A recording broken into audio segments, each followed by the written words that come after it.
was around 12, I had the one bedroom in the house that wasn't on the second floor. My parents' house was a high ranch, so when you entered the house, it split off to two floors. One half flight of stairs going upstairs and one downstairs. The downstairs level had the den, the garage, my bedroom, and a bathroom. The other three bedrooms in the house were all upstairs. Since I grew up the oldest and the only boy in the house with two sisters, I got the room downstairs because it was the biggest and technically the coolest room. After I turned 10, my parents gave my twin bed to my little sister and I got a full-size bed, which was a bit of an upgrade because the room was big and could certainly fit a bigger bed. When I was 12, my little sisters were around 5 and 8, so at this age I would be allowed home alone, but my 5-year-old sister wouldn't be left alone with me, and my 8-year-old sister would only be left alone with me if my parents weren't going to be... Okay. Hold on.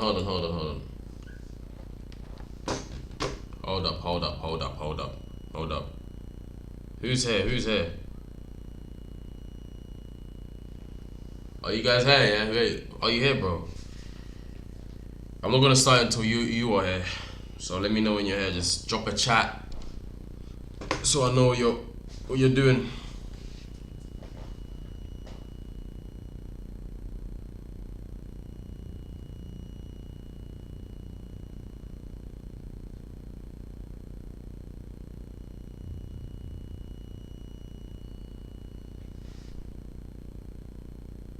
Alright, let's go.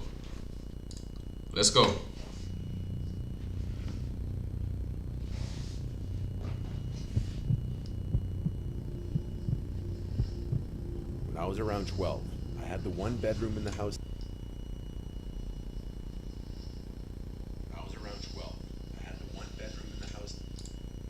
that wasn't on the second floor. My parents' house was a high ranch, so when you entered the house, it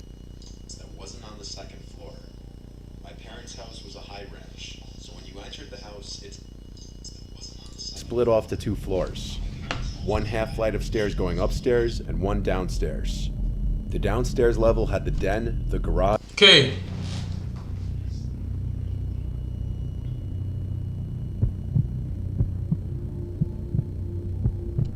When I was around 12, I had the one bedroom in the house that wasn't on the second floor. My parents' house was a high ranch, so when you entered the house, it split off to two floors. One half flight of stairs going upstairs and one downstairs. The downstairs level had the den, the garage, my bedroom, and a bathroom. The other three bedrooms in the house were all upstairs. Since I grew up the oldest and the only boy in the house with two sisters, I got the room downstairs because it was the biggest and technically the coolest room. After I turned 10, my parents gave my twin bed to my little sister and I got a full-size bed, which was a bit of an upgrade because the room was big and could certainly fit a bigger bed. When I was 12, my little sisters were around 5 and 8, so at this age I would be allowed home alone, but my 5-year-old sister wouldn't be left alone with me, and my 8-year-old sister would only be left alone with me if my parents weren't going to be gone for too long. If they'd be gone for longer periods of the day, then one of my parents would take both of my sisters. For this short period of time, I'd say like 3 nights in a row, maybe a little more, I was waking up in the middle of the night for no reason, and I'd have trouble falling back asleep. Considering I was 12 years old, I knew I shouldn't have been having sleeping problems at that age. I was sleeping with the fan on next to my bed because it was a hot couple of days in the middle of the summer, so I wasn't sure what exactly was waking me up considering the fan provided a steady white noise. One of these nights, I got up after waking up to refill my glass of water. I went to the bathroom right outside my bedroom, and as I was filling it up, I thought I heard something come from inside my room. I turned off the faucet and then listened, but now there was nothing. Just the sound of the fan. Wait.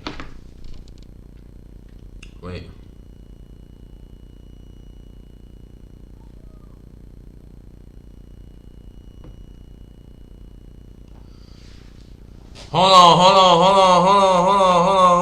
on, guys. Hold up. Hey.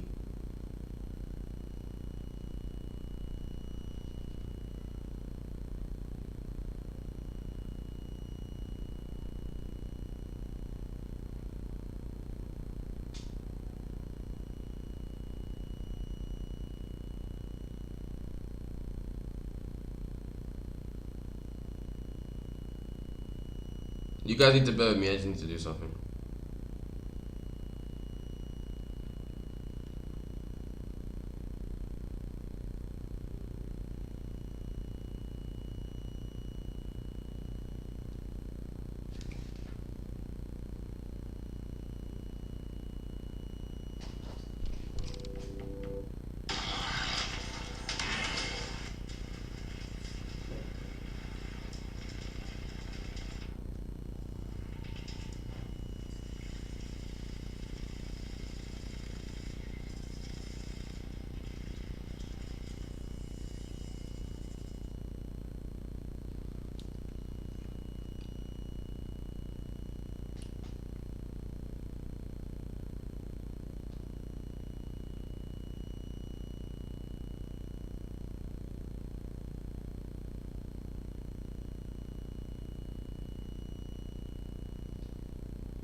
Yo, that noise is annoying.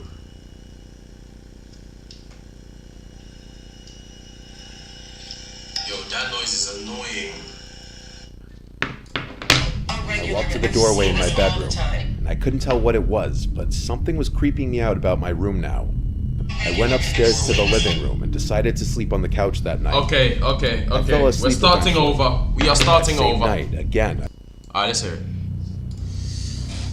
Whee!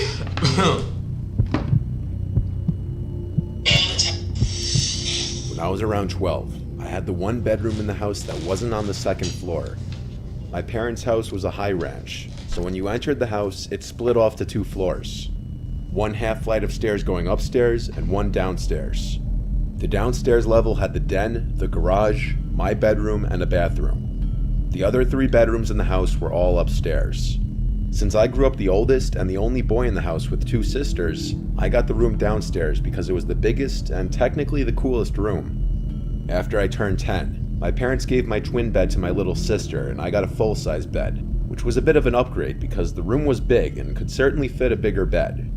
When I was 12, my little sisters were around 5 and 8, so at this age I would be allowed home alone, but my 5-year-old sister wouldn't be left alone with me, and my 8-year-old sister would only be left alone with me if my parents weren't going to be gone for too long.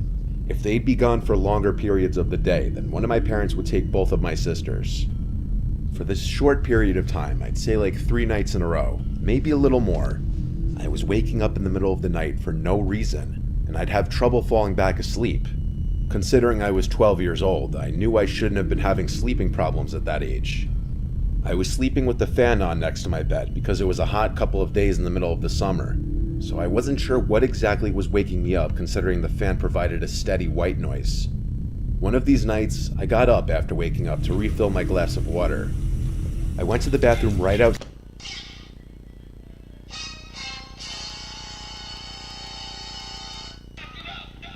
my bedroom, and as I was filling it up, I thought I heard something come from inside my room. I turned off the faucet and then listened, but now there was nothing, just the sound of the fan. I walked to the doorway in my bedroom, and I couldn't tell what it was, but something was creeping me out about my room now. That would be the last time you see me at that house. Soon as that shit happens, I'm sorry, I'm leaving that house. I'm sorry, mama. I'm not staying in that house. You're what? Hey, yo. I went upstairs to the living Understand room that. and decided to sleep on the couch that night. I fell asleep eventually, but that same night, again, I woke up, this time to noises from the kitchen. I saw the glow of the light from the fridge and the sounds of someone rummaging through it. The way that floor was set up had the kitchen out of view from the couch in the living room. I couldn't see who was there. I heard the fridge door eventually shut, then footsteps walk away and downstairs. I was drowsy, and so I went back to sleep. I believe it was the next day that my mom was folding clothes in my room and she told me my room stunk and I needed to clean up whatever that smell was. I ignored her because I really didn't smell anything. I wish I didn't ignore her though. That night, our dad put the air conditioning on because it was simply too hot. After we all watched a movie as a family, everyone started getting ready for bed. I went to my room and played video games for a little while before getting sleepy. By that time, I turned off the TV and console and rolled on my side to go to sleep like I always did. Tonight I didn't have the fan on because the air conditioning was on, so there was just the sound of the air blowing out from the vents in the ceiling.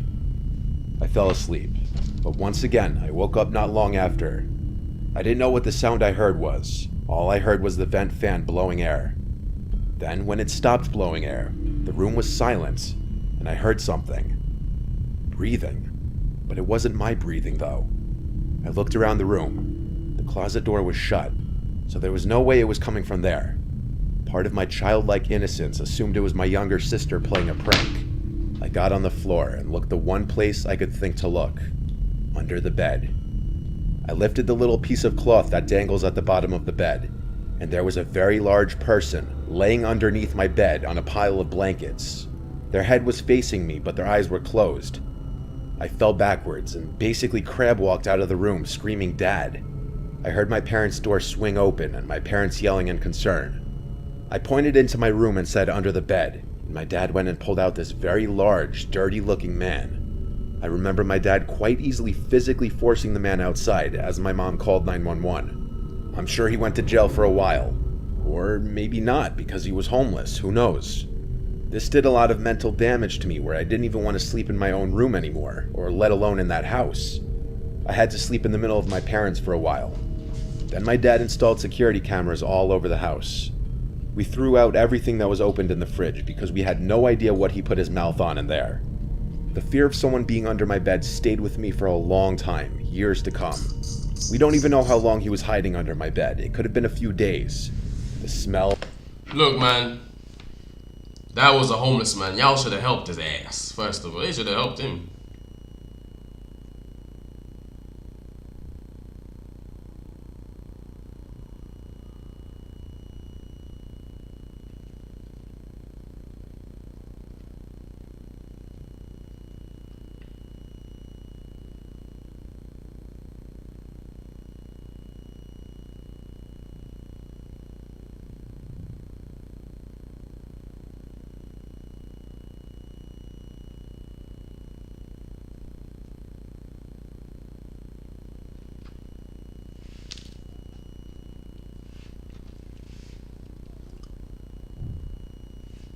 The person going through the fridge, the randomly waking up every night for a few days. Whether he meant harm or not, having someone hiding under your bed is every child's biggest nightmare.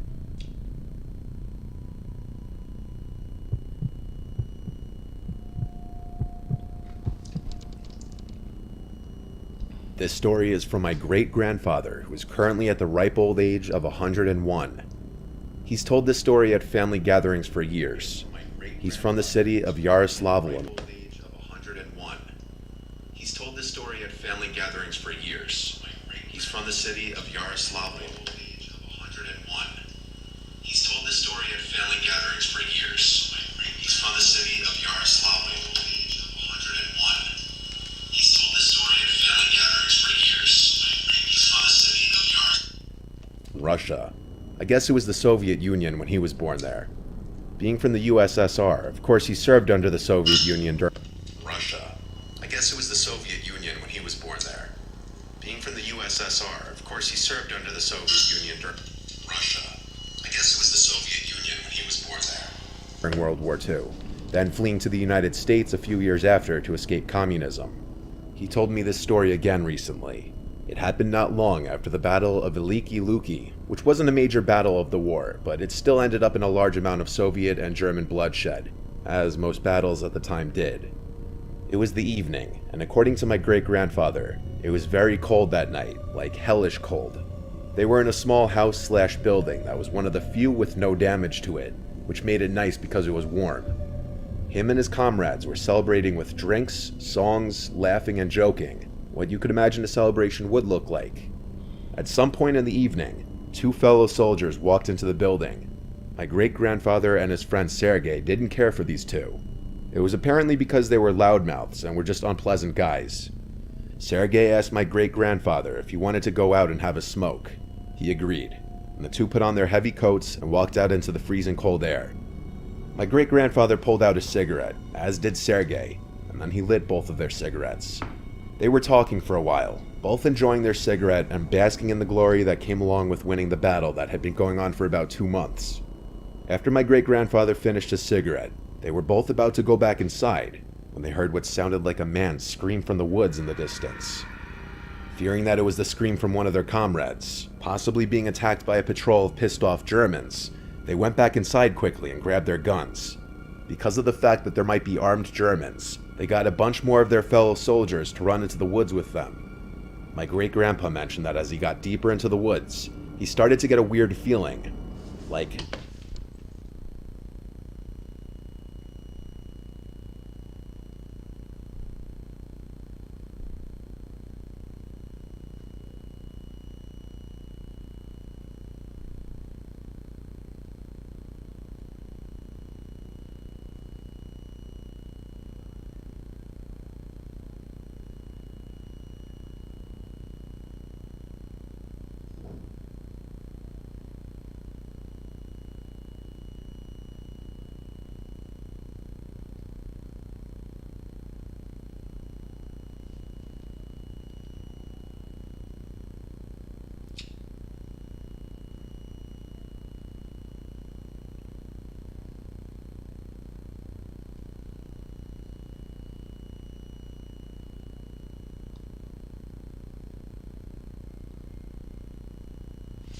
dread and fear.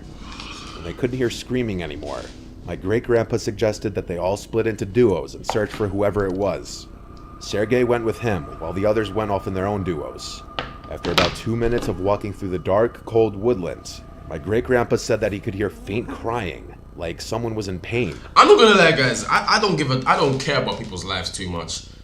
More than I would love mine. Like, if I'm walking through the woods and I hear some crying in a bush, I'm gone. I am gone. What would you do? You're walking through some woods with a group of soldiers, and you hear some crying in the. You're gonna go there? Hey man, it's in God's hands now. Sergei heard this Hey, too. God can take care of They that. walked to where they heard the crying sounds. They started seeing drops of blood in the snow, so they both began to take the situation as more of a threat than they were earlier. It still gives me chills when my great-grandpa tells me this part. When him and Sergei got to the source of the crying sound, they had found the most bizarre and disturbing scene they had witnessed. 2 German soldiers on the ground, one of them dead, one alive. One of them had their uniforms ripped and bloodied. The alive one was cowering by a tree, muttering stuff in German. He didn't notice my great-grandpa and Sergei right away. My great-grandpa then walked towards the other body. The corpse was horrifically mutilated, missing limbs, skin ripped off the face. His uniform was shredded and it looked like he had been scalped. Another thing that stood out to my great-grandpa was the smell. He couldn't describe the smell, saying it wasn't like a dead body, but more like chemicals. The corpse looked fresh. Sergei investigated the living soldier, who then noticing Sergei, jumped back in terror, as if he had been traumatized. He was shouting stuff in German. It was only then that my great-grandpa noticed that his leg had been torn apart and his chest was bloody. He said he could remember that German screaming something like "Das Kolas" or something similar. Sergei pulled out his pistol and put the German out of his misery with a single shot to the head. Almost immediately after this, my great-grandpa described hearing moaning-like noises, and that's when a very tall thing started running in the darkness away from them. Afraid, Sergei and great-grandpa started shooting erratically in the direction of the thing. The other men ran over, but the thing was gone. All of the men were reprimanded when they got back to the village, but a report was sent to the... Oh nigga, were they beefing Bigfoot? Well, like, was he trying to wrestle with Bigfoot, or is what could it possibly be? What could that be? A tall figure running away. Because if it's a grizzly bear, it would have been on all fours. But since he's saying it's tall, it must be standing on 2 feet, right? Am I bugging? The High Command. It was never investigated further. My great-grandpa claims that it was the most terrifying experience of his life. It makes him stressed when thinking back on the sight of that mangled German and that thing.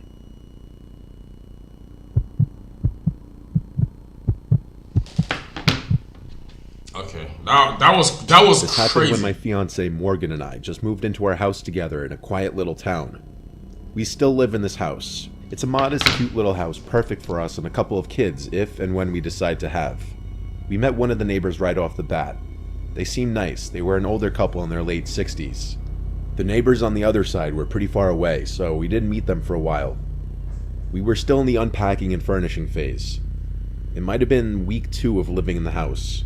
We were exhausted by every night, having to work our jobs and then also setting up the house and unloading. Morgan was cooking pasta in the kitchen. I was sitting at the table talking to her while on my laptop shopping for area rugs. It was a little stuffy in the house, so I was going to go slide open the back door, but as I got to it, I looked into the backyard and noticed someone sitting in one of the chairs. He was kind of hunched over with his head down. When I say I almost shit myself when I saw it, I'm not kidding. I whispered Morgan's name and said, "Don't scream, but there's a man in the yard." That's crazy. She walked over to look outside and gasped. She grabbed me and kind of hid behind me and said, "Go say something." No, wait, don't. Truth be told, I myself didn't know if I should go out there or What not. the fuck? I'm not the biggest man, to be honest, and even though this guy had his back to us and was sitting down, he looked like he was bigger than me. Morgan suggested I knock on the glass and yell at him to leave. I didn't want to do it though, I was scared. The backyard is huge, but right outside the backyard door is a patio with the leftover furniture. The lights in the yard weren't on. We just saw him through the interior lights shining through the glass door, which meant he had to know we were in here.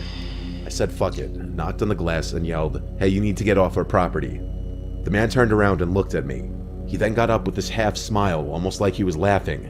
He looked 50. He had a really long gray beard and tattoos down to his wrists. He walked up to the glass. I made sure the door was locked. He stood on the other side of the glass door and shifted his gaze to Morgan. He started licking his lips and saying vile shit. I yelled, "All right, I'm calling the police." I closed the sliding blind to get him out of our faces. Guys, I have a question for you, right? I have a question. If he now decides to shoot his head off, is he going to jail, or is that like do you beat your case because he's on their property, right? If they decide to blow his head off, is that a case? Could that be like, is that self-defense or invasion of property? They could defend themselves at any level, right? I called 911 and told the operator to please hurry and send police to our house. I could still hear the man on the other side of the door, now speaking at a very high volume, almost yelling, still saying disgusting things about Morgan. I put the phone to the glass so the operator could hear it. He made me stay on the phone until police would show up. Eventually it went quiet outside, and so I took a peek out the glass and the guy was gone.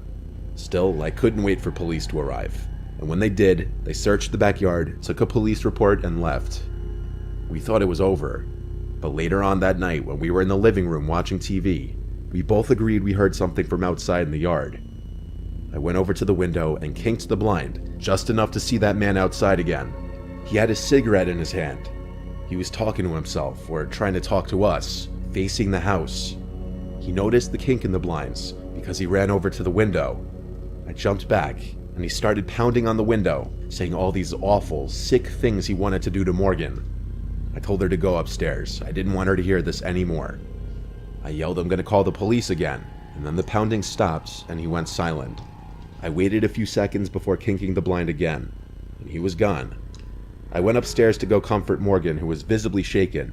I told her he was gone, when in hindsight I should have called the cops again. Downstairs, I heard bumping and knocking. Bro, what are the police? Bro, what was he doing? They should have alerted the police that there's a guy coming to your house every day, knocking on the window, saying he's about to fuck your wife.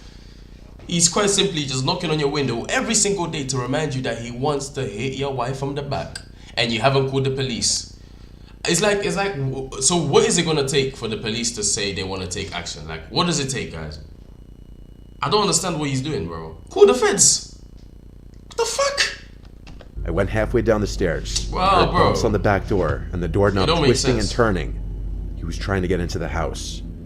I grabbed the phone in the kitchen and called 911 again, once again begging the operator to send police now. This time, the police arrived a lot quicker, and I didn't alert the man outside that they were coming. But unfortunately, by the time they showed up, that man disappeared again. It's very likely he just ran off into the trees deep in the backyard. He didn't come back again that night. The next day, we went around knocking on neighbors' doors, both introducing ourselves to those we hadn't met yet and asking them if they knew anyone matching the description of that man. What we found out was disturbing. Yes, a couple of few doors down stay from us there. knew that man. He was known for beating his ex-wife and having a drinking and drug problem, and generally just regarded as very dangerous. He lived around the block from us in a small, rundown house. That's the scariest part. We reported him to the police, but since we didn't have him on video, we couldn't press charges. We don't know if he still lives there because we haven't heard from or seen him in a long time. I hope it's... Okay, next. What's this one? This one is called Free Disturbing. Wait, hold on, wait. Let me say this. Let me say the title. 1 sec. Free Disturbing: True Birthday Horror Stories. Come on, guys. I should be a voice actor. Free Disturbing: True Birthday Horror Stories. Get me in a movie. I should even be a voice actor. Like I should even really be a voice actor.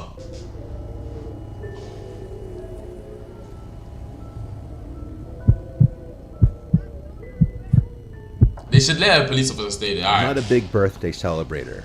I'm not the type to make a big thing and invite all my friends out or throw a party. My close friends know this, so usually I'll do something more low-key with my family or close friends. One year in particular, after I went to dinner with my family, 3 of my friends were texting me trying to make plans to go out and do something. Not out to bars or anything, we were only 19 at the time and didn't have fake IDs. My friend Jay has a Jeep, so he suggested we go night off-roading on one of the trails about a half hour from our houses. It was this really huge state park that had trails big enough to off-road on. He had done it before. Technically, you're not allowed to, but past dark, nobody's in those woods. Since my birthday's in July, the days are really long. It doesn't get pitch black until around 9 o'clock, and I'd say that was around the time we started heading over to the park. My friend Carl brought a bunch of weed, and my other friend Joey brought a handle of vodka to celebrate my birthday. The plan was to hotbox the car in the middle of the woods and just get really fucked up. Jay wouldn't be partaking in the alcohol since he was driving. So past a certain hour, the entrance to the state park's parking lot would be coned off. But since there's no night security guards, it's easy to just get out and move one of the cones and drive around it. We just were on the lookout for any cops before entering the parking lot. Once we passed the entrance, there was a somewhat long stretch of a narrow one-way road with woods on either side, and then eventually it led to the big open parking lot, which also was surrounded by woods on 3 sides and then baseball fields and a playground on another. Jay knew exactly where to go to get to the trails, which were technically for walking, but they were plenty wide enough to drive on according to him. We made sure there were no cops sitting in the parking lot before entering the trail though. Once we were on the trail, Jay turned his brights on to have better visibility. Some parts of the trail were definitely very bumpy and tight, where he'd have to drive slowly to be sure not to scrape any trees or bushes on either side. The trails were not made for cars after all, so caution was necessary.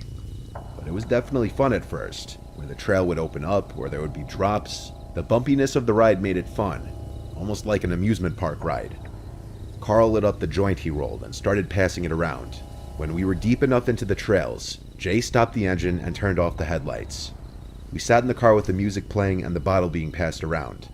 The music was pretty loud too, so when all of us thought we heard something from the bottle being passed off the music, we all said basically at the same time, "What was that?" or "Did you guys hear that?" We all agreed it sounded like a high-pitched screaming. Jay turned the headlights back on, but we didn't see anyone in front of us. Still, we wanted to move out of that immediate spot, so he drove a little further down the trail. Once we stopped again, we agreed it might have been a female fox we heard. From here on, we hung out with the music a bit lower.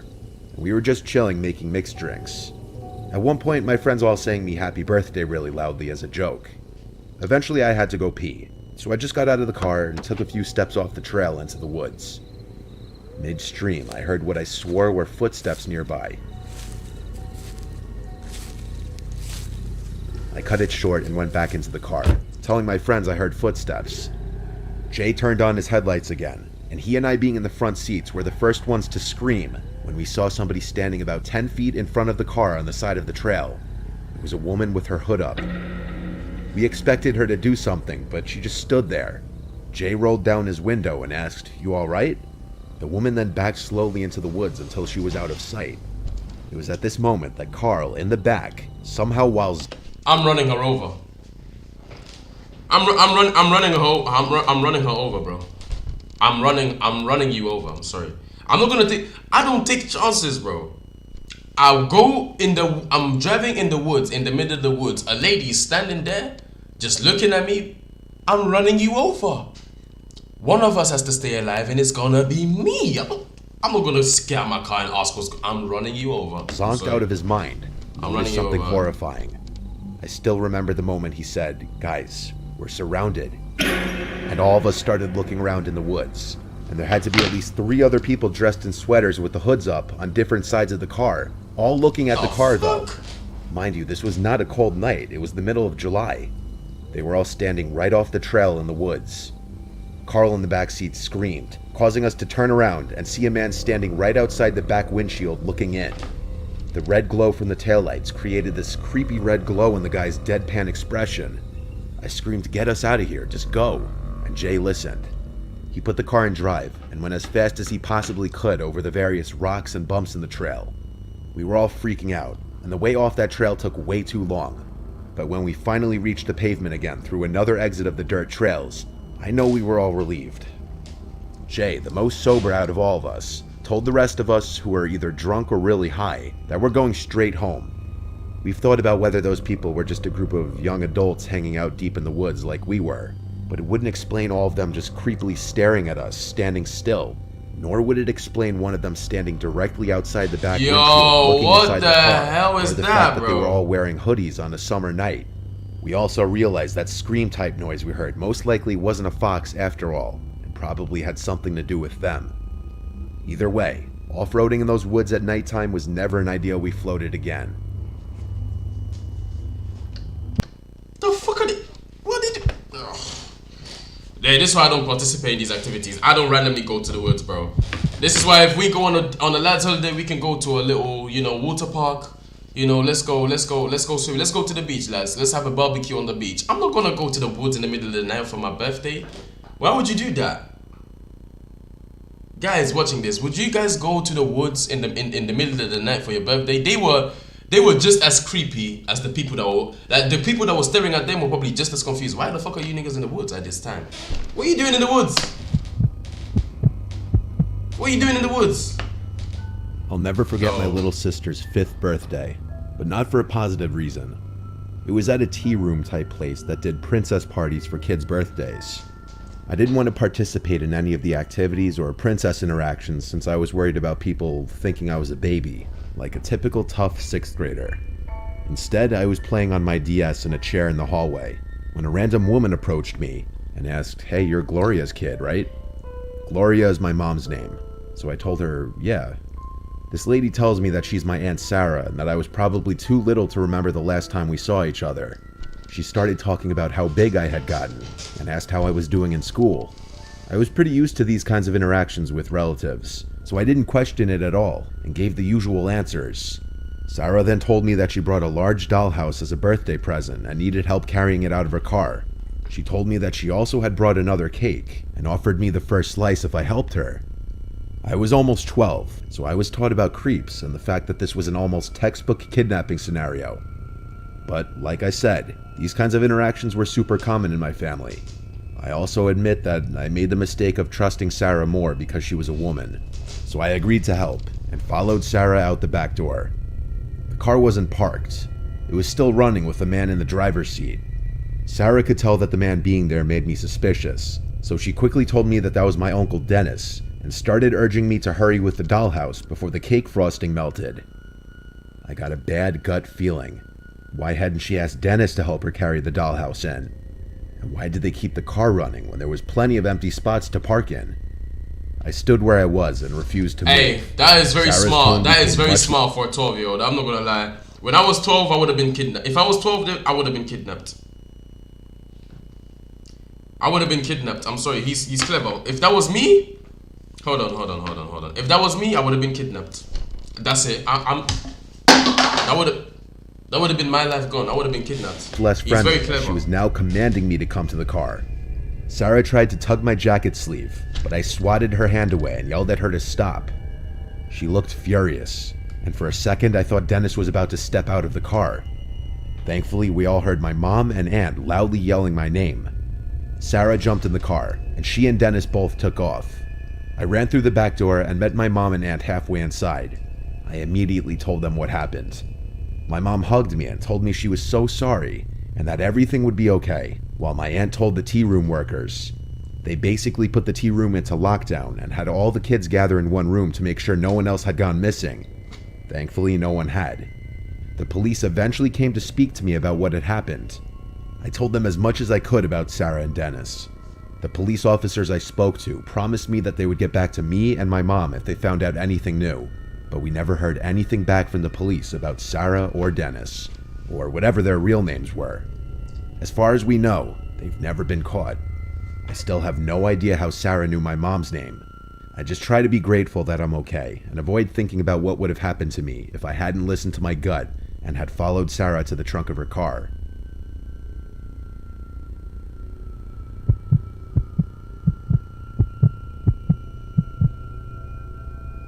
My uncle is really well off and has a really cool house on the water with a huge backyard and pool. So for my 21st birthday, he let me use the backyard to throw a big party since he was out of town for the month anyway. Since it was my 21st and I wanted to go crazy, I invited all my friends and told them to invite all of their friends, just as long as they bring their own beer. The party started at 8. My uncle had a surround sound speaker system in the yard that was perfect for parties. I just plugged my burner phone in and put on a music mix that was good for parties. I told everyone that I invited to stay out of the house though unless they were going to the bathroom. It was strictly a backyard party. I quickly realized there were more people than I was anticipating. Almost all of my friends who I invited showed up, with extra people accompanying them. And then on top of that, people I didn't even recognize were walking in groups together through the gates. I had to assume everyone here was invited by people who I invited. But when there were easily more than 80 people in the backyard, I started getting anxiety about the cleanup and potential damage I'd find tomorrow. I tried my best to keep an eye on who was going in and out of the house. It was a long night though, and being the birthday guy, I did get distracted often. The party got way more crowded before it started to slow down, and eventually police came and shut down the party because multiple neighbors complained. So I had to tell everyone to leave except for a select group of my friends. There were about 10 of us left outside by the pool, and these numbers dwindled down until it was just myself and my friend Rob. My uncle told me I can't have anyone sleep over, but honestly I didn't think it would hurt if only Rob stayed over. He was blackout drunk anyway, and would easily just pass out on the couch. I walked him inside, then went back outside to lock both gates, then locked the back door. By the time I got inside, Rob was already sprawled out on the couch in the living room. And any time I'd attempt to talk to him asking if he's asleep already, he'd just make a half-effort groan sound. So I left him there. I checked the bathroom to make sure it wasn't too dirty, and minus a couple empty beer cans on the counter, it wasn't bad. The cleanup wasn't going to be too bad tomorrow with the help of Rob. I went upstairs planning to sleep in one of the many bedrooms, wondering why my uncle was so strict with no one staying over when there's literally 4 extra beds. The 2 fancy stairways in the giant foyer led up to an upstairs balcony that overlooks the foyer, and then a bunch of bedrooms and 2 bathrooms and another living area. I brushed my teeth with my finger in the upstairs bathroom and went right to sleep. I was drunk too, so I fell asleep with ease. I woke up about an hour later feeling really nauseous. I mixed way too many liquors. I had to run to the toilet to puke. After I puked, I walked back out into the upstairs balcony area, and I heard footsteps from down in the foyer. I walked over to the railing of the foyer balcony and looked down. I said, "Rob," and I saw a figure in the darkness below stop moving. I felt like I could see them looking up at me, but with how dark it was in the house, I couldn't see the person's face or any features. I then heard something from the living room downstairs. The sound of snoring. It just dawned on me that the person in the foyer wasn't Rob. I said, "Who is that?" thinking maybe it was just another party guest who maybe passed out somewhere drunk earlier, but they didn't answer. I heard more footsteps from the kitchen area downstairs. My heart started pounding now.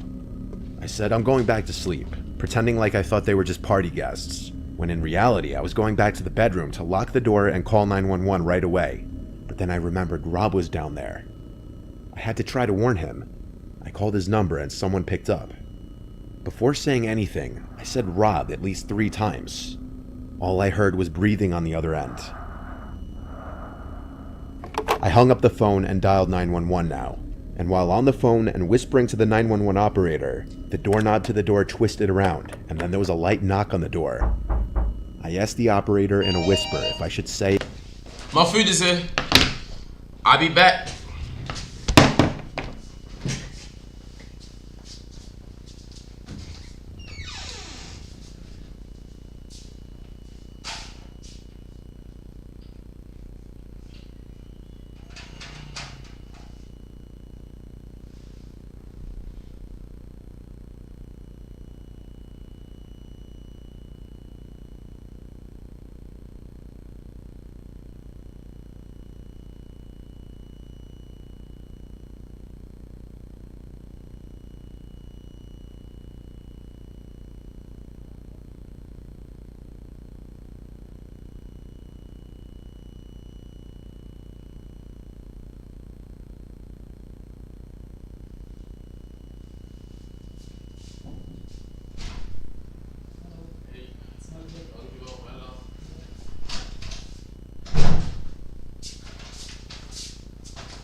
All I do is win, win, win, no matter what. Got money on my mind, so just wanna give it up. And all I do is step up in the building. Everybody hands go up. And they stay there. And they stay there. And they stay there. Down, up, down, up, down. And all I do is win, win, win, win, win.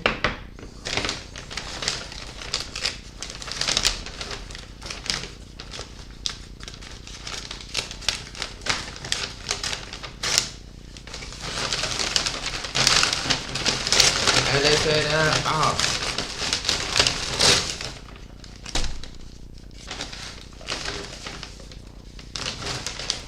They done gave me a straw. They done gave me a straw.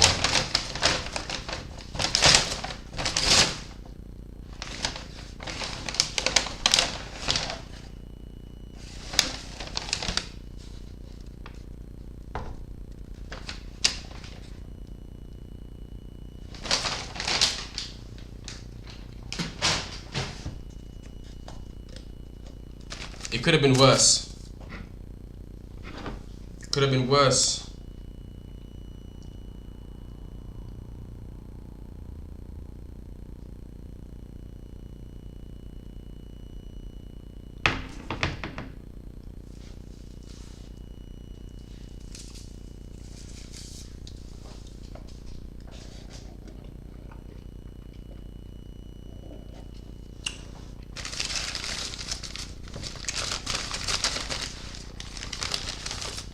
First cheeseburger. Second cheeseburger. Double cheeseburger. Triple. No, I'm joking.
Hold on, guys. I need to make a phone call.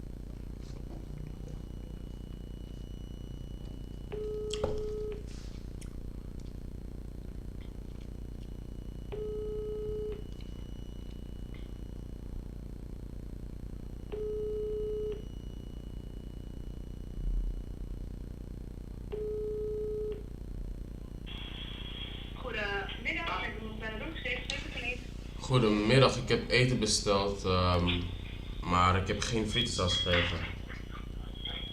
Oh, dat is vervelend. Dan heeft u bij Uber of bij tijdens de zorg besteld? Uber. Uber. Wat is uw ordernummer? Ordernummer, even kijken.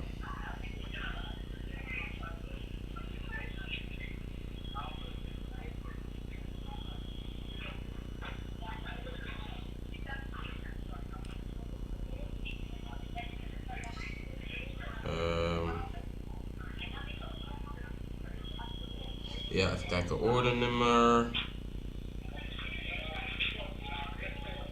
Wauw, ik kan mijn bonnetje. Het was Antillenstraat 142.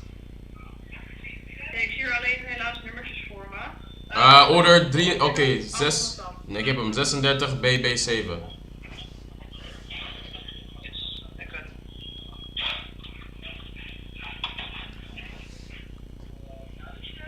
Yes, guys, I can speak Dutch. You're damn right. You're damn right. Wat één frietsaus, hè? Ja. Oké. Ja, wat ik nu voor je kan doen is een voucher voor je maken en dan kan je dat dan de andere keer weer inleveren. Oké. Dan krijg je dan alsnog je frietsaus. Dus als ik de volgende keer bestel. Ja, dan krijg je gewoon een voucher per mail, zeg maar. Ja. En als je dat dan laat zien bij een van de restaurants, krijg je gewoon die gratis frietsaus. Oké, is goed. Ja? Yes. Even kijken. Zou ik uw naam mogen? JUMA, dus Juma. Juma, ja. NI. En wat is uw e-mail? Dus JUMA. NYAKAMVE.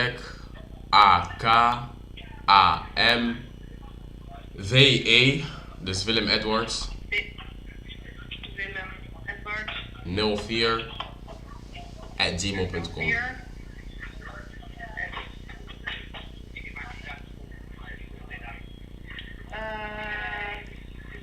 Ik zou even nog de achternaam herhalen, zodat ik het fout heb. Griekse I, A, K, A, M, B, E. N Griekse I, A, K, A, M, B, E. Zullen we nog één keer herhalen hoor, dat is hier nog aardig. Kun je het nog één keer herhalen, sorry? N Griekse I, A, K, A, M, V, E. Yes, en zou ik ook een telefoonnummer mogen noteren? 06 39 06 49 39 8351.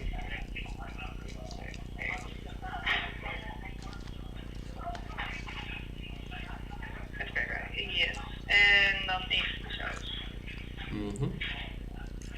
Oké, dan krijgt u in de loop van een week een mailtje van ons met dat foutje en ik kunt u dan in een ander restaurant inleveren. Ja, is goed. Ja, excuus voor het ongemak. Geen probleem. Doei. Oké, fijne dag, doei.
Yeah, you can add me, bro. This is my PlayStation.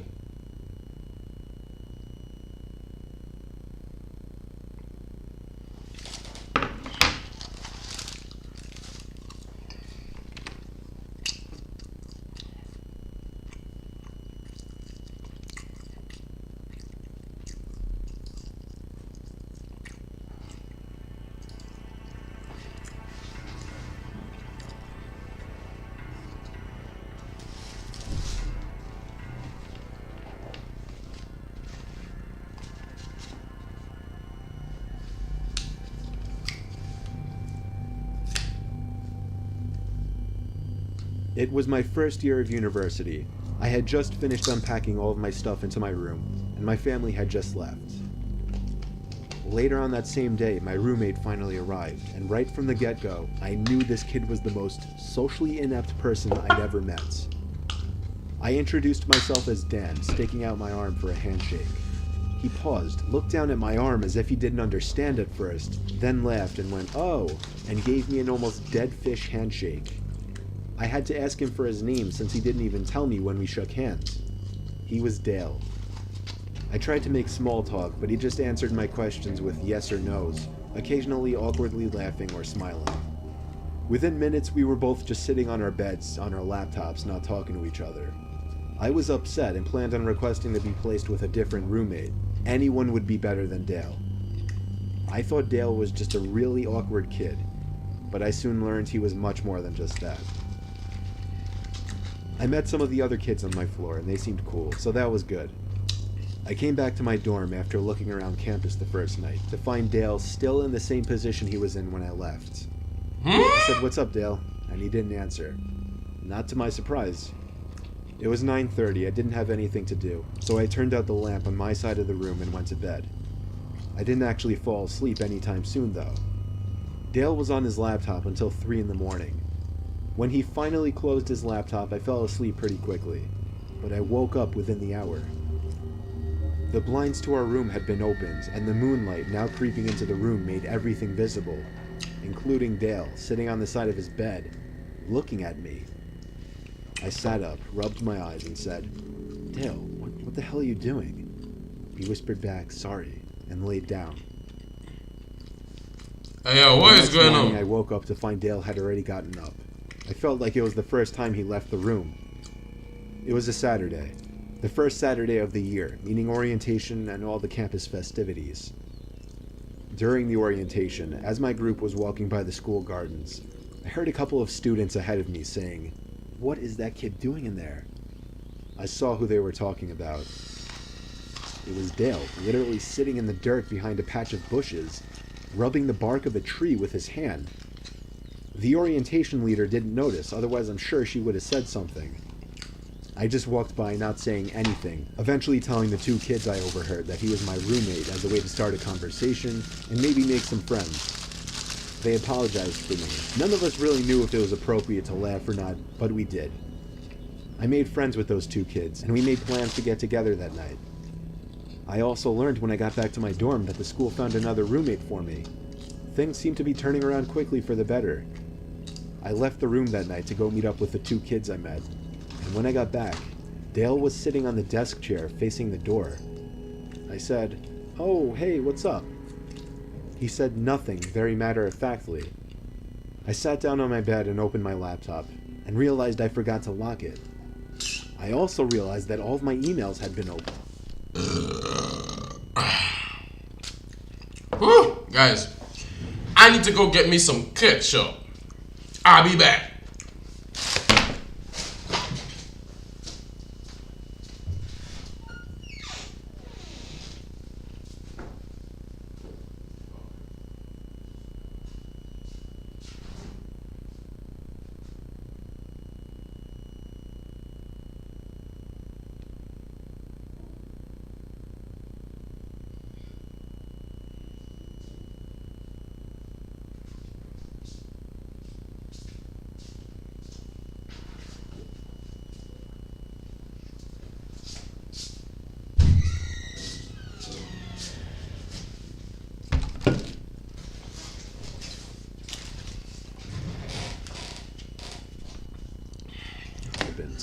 Emails I was pretty sure I didn't even read.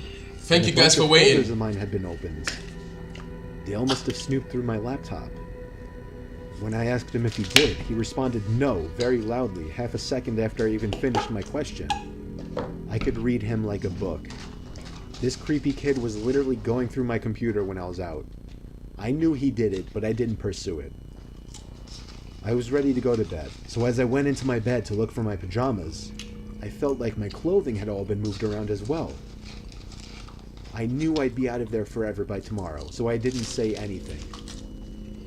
I woke up in the middle of the night to the sound of a zipper. I sat up and saw Dale on the ground, going through my bag. I turned the lamp on, this time confronting him about it. He played dumb, saying, "I think you have my toothbrush by mistake." It was the closest thing to wits that he'd shown up until that point. Still, I knew he was lying, and I knew something was wrong with him, so I couldn't get physical with him. The next day, I met my new roommate in the same building, and everything went well. Sunday night, after having a decent conversation with my roommate, who was no social butterfly, but was miles better than Dale, we both turned off our lights and went to bed. For the third night in a row, I woke up at some off hour of the night to a strange noise. It was a weird clicking noise. It wasn't consistent, but I'd hear it at least twice every 30 seconds. I got up, hoping to find something innocent, like a heavy bag putting pressure on a weak floorboard, or even a mouse. But as I scoped out the room, I realized the sound was actually coming from the other side of the door. The nightlight in the common area was always on, so when I looked through the peephole, I was able to see the scalp of the person standing on the other side of our door. They were looking down, so I couldn't see their face, but now that I was paying attention, I realized the tiny clicking noises were actually coming from the doorknob. I was sure the person was trying to unlock the door. I dialed the number for the campus police department, and they showed up in under 5 minutes to the common room, and only then did I feel it was safe to open the door. I found the officers to have Dale in cuffs. I had a feeling it was him. I told them everything, that he was my former roommate who was going through my stuff, so I switched dorms, only to find him trying to break into my new dorm. They took him away. I don't know what happened to him after that, but I never saw him again. Hey, yo! He either got suspended for the semester or expelled. I got through the rest of my years at university like any... Yo! Look at this. Guys, look at this. Look at this shit. Look. Wait. Wait. That's weird as hell. That is weird as hell. Guys, what is this? Look. Look how much it fizzes up. What is that?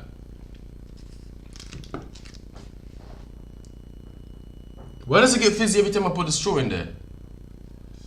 Why does it get fizzy? Why does it bubble up?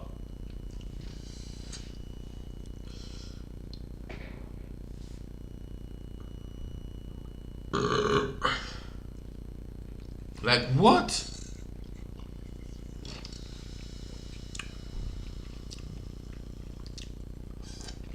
That is weird. Anybody else. However, the nightmarish experience I had with Dale still pops up in my head every now and then.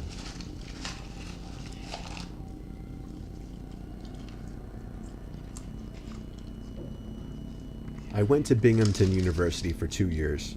I quickly made a big group of friends there, and we'd go out every weekend. One weekend on a Friday night in October, when my group didn't have any big plans together, me and 2 other close friends decided to hang out in the school nature preserve by the lake. There was this little clearing on the far side of the lake that was convenient for fires. Since it was so far from view of the school or campus security, kids would sometimes, but not often, come here to smoke pot, drink, and do basically all the other drugs. It was a relatively unknown spot on campus by most, and we liked that about it. Tonight we just brought a bunch of beers, lit a fire, and hung out, having what we referred to at the time as a bro chat. As the night progressed, time seemed to pass quicker as the alcohol began to take effect. Eventually it got to the point where we were all laughing so hard that one of my 2 friends was on the floor rolling in the leaves. That was when my other friend stopped laughing and went, "Shh."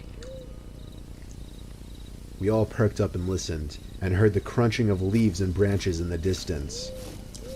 We threw our bottles in the lake since we were all under 21, and it wasn't unheard of for campus police to come through the woods on weekends to catch kids doing drugs. We tucked the rest of the beers into a backpack. I was moderately drunk, so my paranoia was higher than usual. That was probably the case for all of us. The fire exposed us to anyone passing through the woods. But the thing is, this spot was so unknown and far from campus that it was rare to find anybody else that deep into the woods. It sounded like just one person in the distance.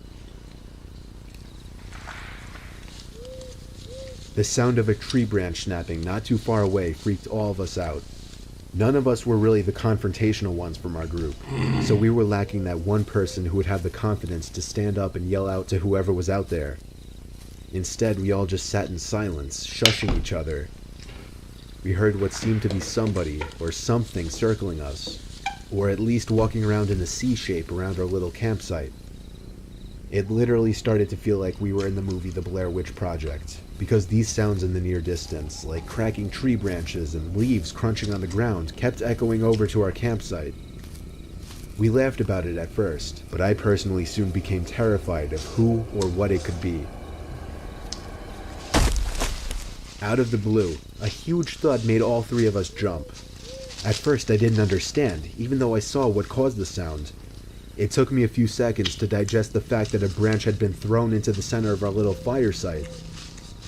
One of my two friends took off running, while my other friend and I sat behind, looking at each other, half laughing, half concerned. I feel like we didn't know yet if this was some kind of joke or not. Then, my friend let out a scream of pain, as he was struck in the face by another tree branch.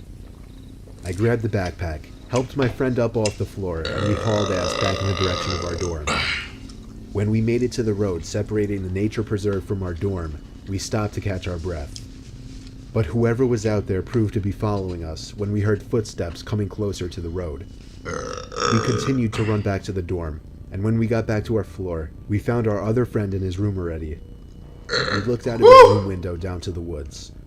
There was someone pacing back and forth by the woods, and every time a car passed, they would walk back into the woods. Eventually, whoever it was went back into the woods for good, to never be seen again by us. We continued our drinking session in the dorm room, and within 10 minutes we were all laughing about it. It wasn't until the next morning that we all realized how terrifying that experience actually was. We never really went back into the woods past dark after that.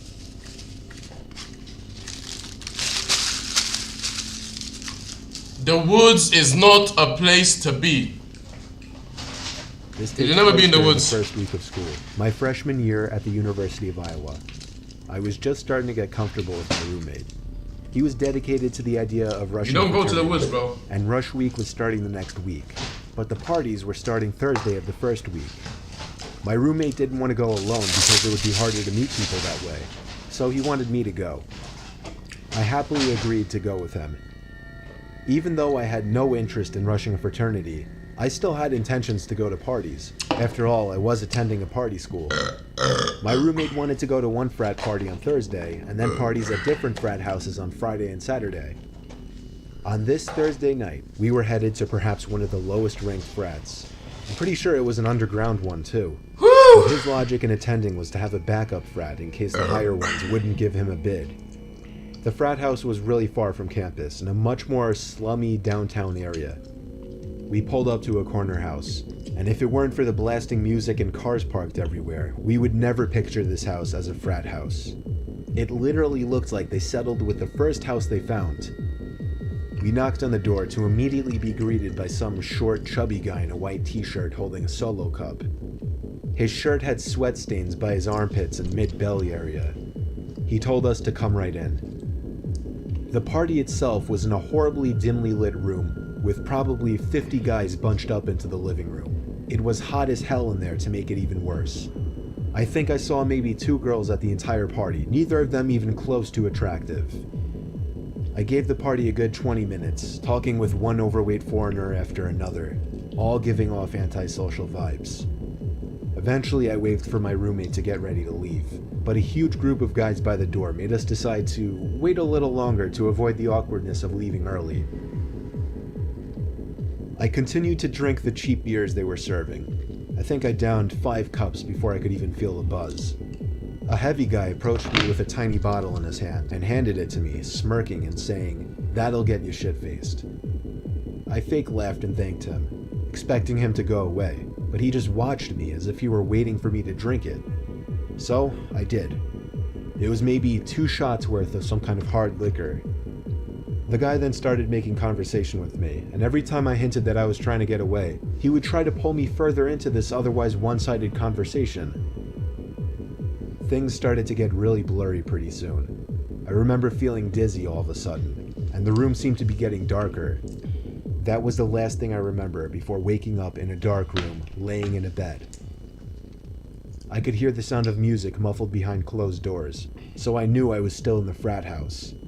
It was a very dark room, however I could still make out certain furniture in the room, and a small closet door, not much else though. But even over the blaring music, I heard the sound of a plastic bag being crunched from the closet, as if somebody had stepped on it by mistake. I ran out of that room and down the stairs back to the overcrowded living room. I found my roommate and pushed him out the front door, past the group of guys still standing in a circle right next to me. Hold on, guys. I'm gonna end the stream. I think I'm gonna end the stream, guys, because I need to subscribe to my channel though, and follow me on Twitch. It won't be too long before I'm on live again.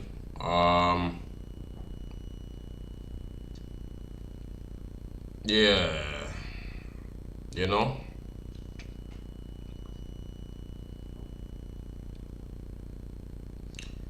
I need to try something out.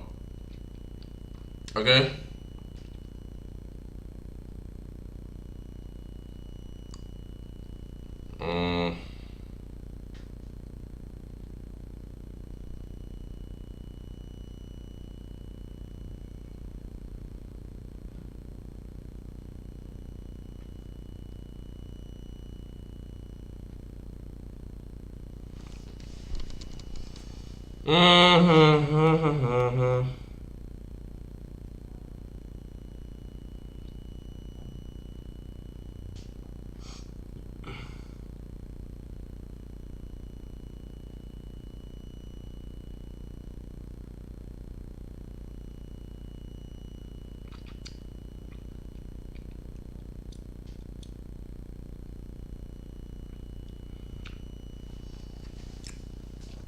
I've already followed you on Twitch. I've added you on PlayStation. Yeah, let me add you back.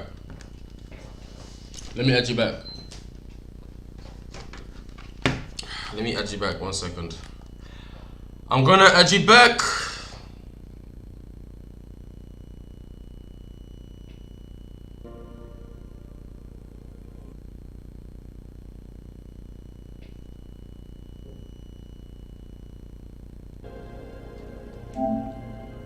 Alright, I'm gonna add you back.